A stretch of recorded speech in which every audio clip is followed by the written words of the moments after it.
অহংকার আর হিংসা ত্যাগ করো, কারণ তুমি এই পৃথিবীর অতিথি, মালিক না। ভগবান যা দিয়েছে সেটা নিয়ে তৃপ্তি থাকার সবসময় চেষ্টা করুন। ভেবে দেখবেন ভগবান আপনাকে যা দিয়েছে সেটুকুই অনেক মানুষ পায়নি।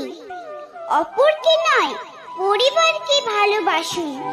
মৃত্যুর পর জীবনের সবচেয়ে কঠিন সত্য কি জানেন?